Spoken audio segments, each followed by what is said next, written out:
Hey, what's up team? It's Sherman here from Geek Psychology. Next up on the randomly ordered list of videos in the How to Think Like a Blank series is Extraverted Intuition. How fitting, right? Dario Nardi said that extroverted intuition dominance, ENFP and ENTP, rely on a high energy mode that bridges across contexts and ideas. In this video, I'll explain how they actually do it based on the brain regions they use. Remember, this is my second-hand explanations from Dario Nardi's book, Neuroscience of Personality, Brain Savvy Insights for All Types of People. So buy the book, okay? So what is extroverted intuition? Well, extroverted intuition takes one thing, one object, or one idea and connects it to others. It does this over and over and over again in a broad, expansive way. It doesn't really care about specific details. What it cares about is more like exploring ideas and hypothetical possibilities. So extroverted intuition reminds me of Family Guy's style of comedy. Like the bit or the gag starts in one place and the characters get distracted, the topic jumps out further and further away from the original idea. In RPG terms, extroverted intuition is like a shotgun-wielding and adventurous hunter. If you've seen, the Geek Psychology videos before, then you know exactly what I'm talking about. I call people who use extroverted intuition as their dominant function gunslingers. And they're they're very creative and can't be held down to one thing. They always want to explore new options and find new beasts to fight. Basically, anything that's novel or exciting gets priority over something that they've seen before.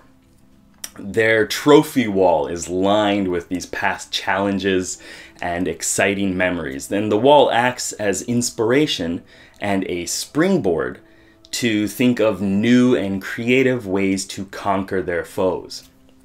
So these are broad stereotypes, but it's easier to start with the basics, this basic understanding, and then refine it as you get more and more information.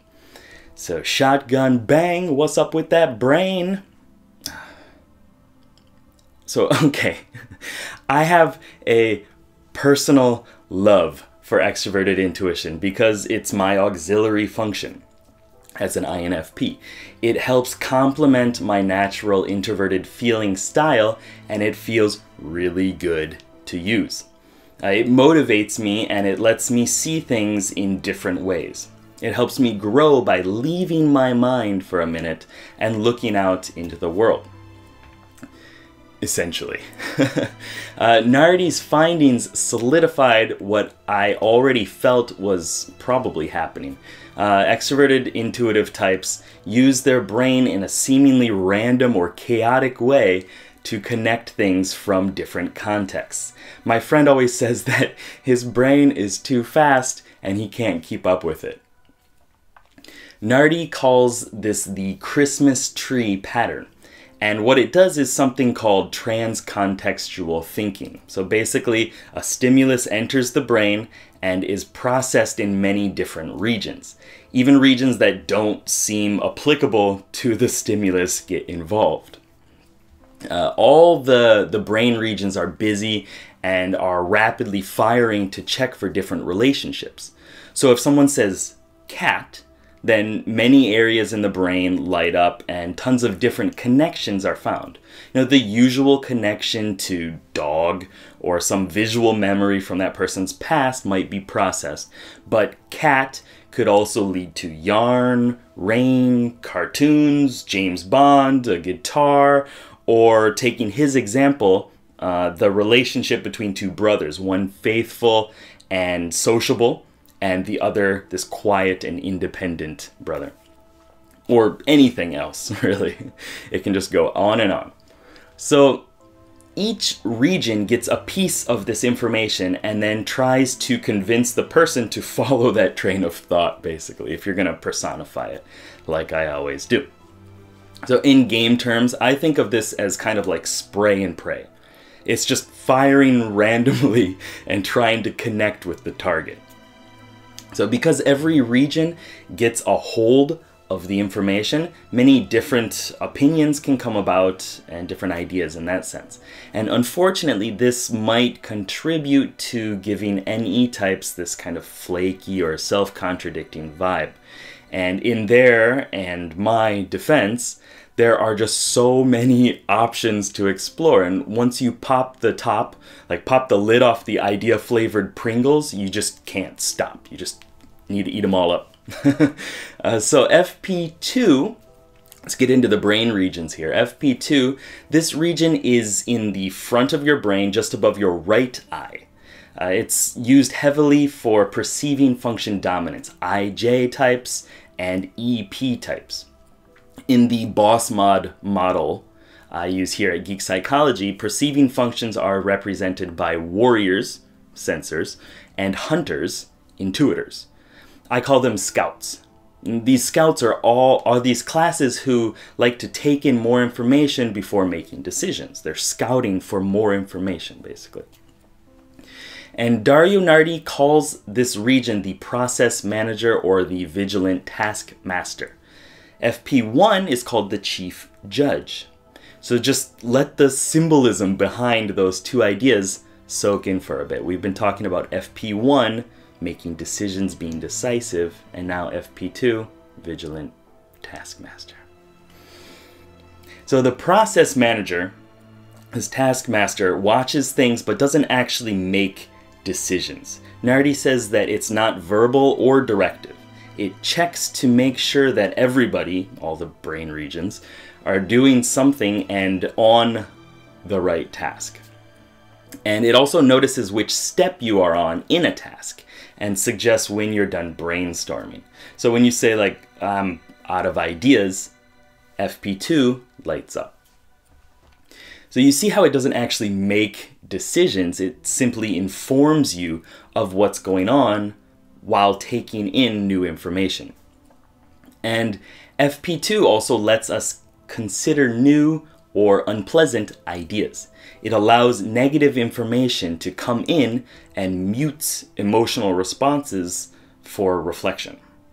So FP1, the chief judge, actively blocks those in order to focus and confidently decide.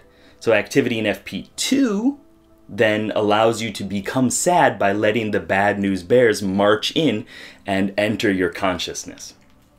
Hopefully this is so that you can improve or learn something through introspection by delaying assertive decision making.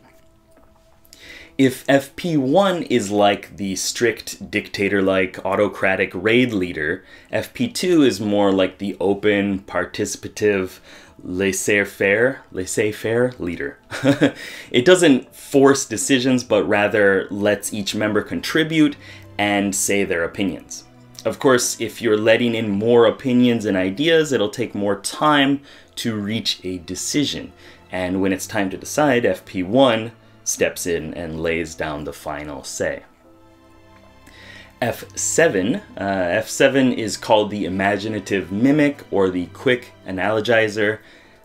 Nardi says that it helps people imagine other places or times, and it's helpful in role-playing as well. Although it's in my auxiliary spot, this really hit home for me.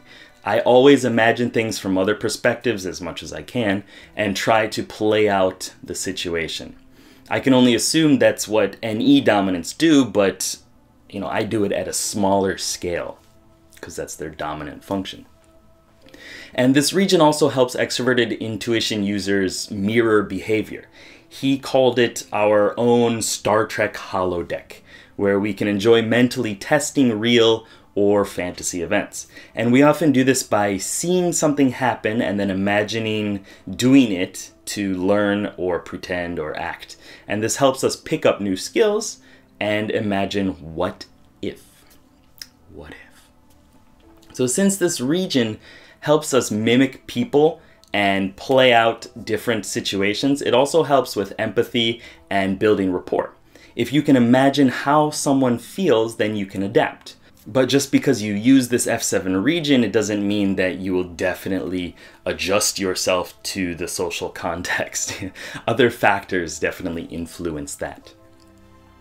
People that don't have a lot of activity here have a hard time imagining different situations. They might feel that they don't have a good imagination in general, and they probably struggle with brainstorming as well. If you've seen any of the mind maps that I've made, you'll know that I absolutely love them. Which makes sense because F7 is also a key region for INFPs, as I've said, and we have extroverted intuition as our auxiliary function. Pretty cool, right? So ENFPs.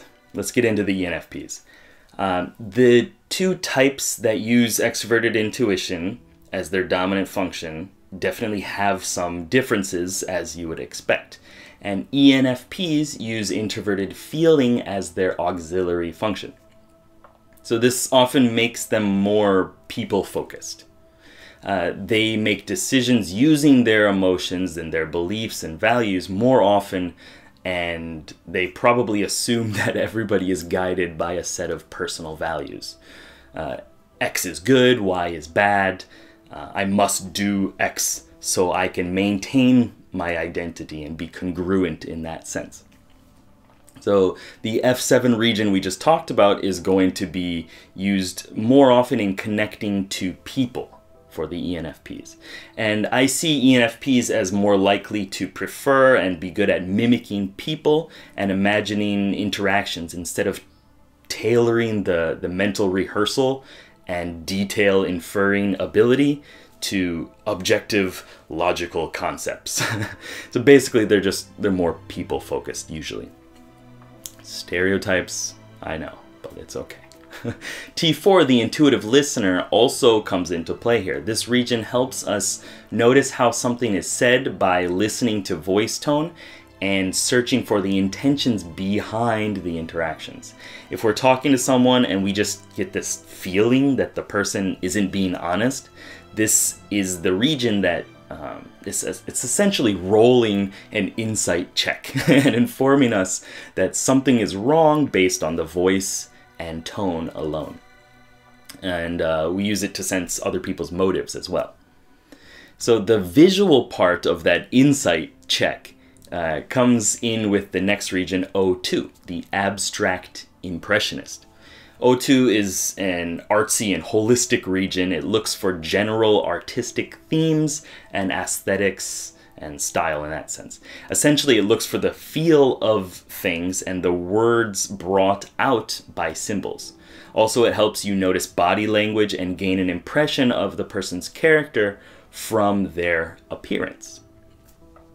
So ENTPs use introverted thinking as their auxiliary function. And so you can assume that they're more often to be more technical and data focused than artistic and image focused and kind of value focused. So the example that Nardi gave in his book had high activity in T3, the precise speaker, and P4, the strategic gamer. And ENTPs are stereotypically more strategic and use brain regions that help them weigh many pros and cons and pay close attention to word choice and diction.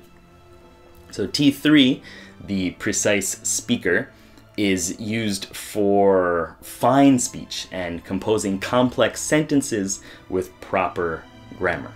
It's also used to listen to the other people's word choice.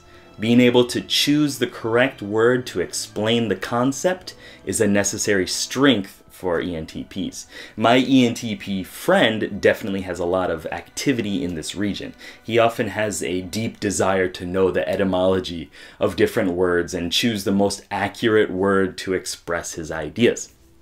He's also a great dungeon master for our Dungeons & Dragons group, and he's able to just build a unique and fun adventure every time, branching off from our wild antics.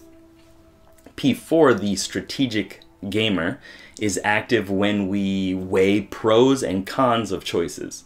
So if you and your team run into a pack of like 5 monsters, what are your chances of winning?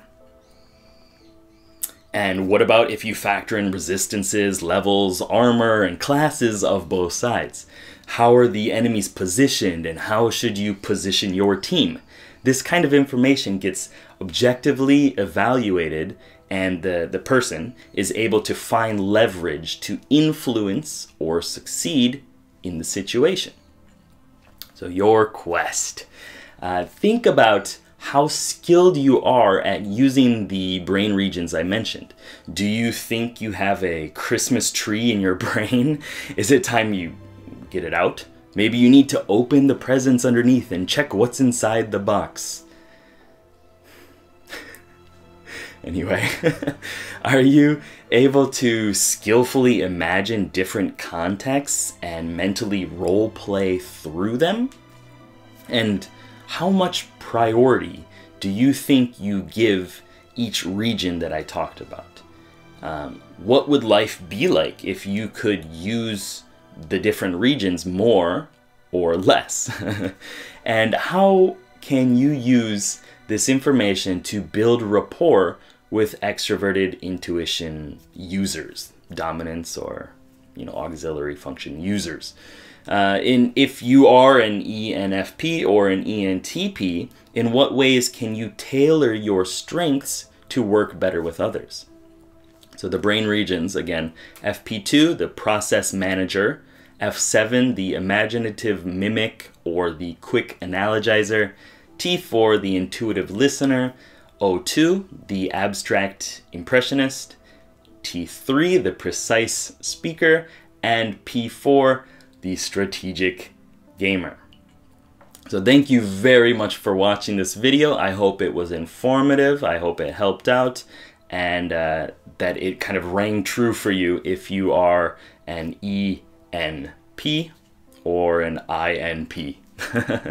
So let me know down below in the comments, like, subscribe, share if it was helpful. It really helps me out, and hopefully we can join up and conquer the world together by spreading this different way of looking at psychology.